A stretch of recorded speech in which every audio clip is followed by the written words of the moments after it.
பிரான்சில் சுமார் 60 லட்சம் பணியாளர்கள் பயன்படுத்தும் உணவு வவுச்சர்கள் தற்போதைய நிலையில் ஊழியர்களுக்கு பெரும் உதவியாக உள்ளன. காகித வடிவிலான வவுச்சர்களுக்கு பதிலாக அறிமுகப்படுத்தப்பட்ட மின்னணு அட்டைகள் அன்றாட கொள்வனவு மற்றும் உணவகங்களில் பயன்படுத்தப்பட்டு வருகின்றன. தற்போது நடைமுறையில் உள்ள தினசரி 25 யூரோ என்ற செலவு வரம்பை சூப்பர் மார்க்கெட்டுகளில் மட்டும் 15 யூரோவாக குறைக்க அரசு திட்டமிட்டுள்ளதாக தகவல்கள் வெளியாகியுள்ளன. எனினும் உணவகங்களில் இந்த வரம்பு எந்த மாற்றமும் இன்றி 25 யூரோவாக தொடரும் என்று எதிர்பார்க்கப்படுகிறது. உணவகங்களுக்கும் மற்ற வணிக நிறுவனங்களுக்கும் இடையிலான போட்டியை சமன்படுத்தவே இந்த நடவடிக்கை எடுக்கப்பட்டுள்ளது. சூப்பர் மார்க்கெட்டுகளில் 15 யூரோ என்ற வரம்பு ஒருவேளை உணவை வாங்க போதுமானது. ஆனால் வாராந்த மளிகை பொருட்களை வாங்க இது போதாது என்று பொருளாதார நிபுணர்கள் கருதுகின்றனர்.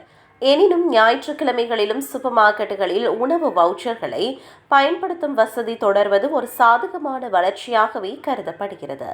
ஊழியர்கள் தங்களது அலுவலகத்திற்கு அருகில் உணவகங்கள் இல்லாத சூழலில் மலிவான மற்றும் ஆரோக்கியமான உணவை பெற இது ஒரு வழியாக தொடங்கப்பட்டது.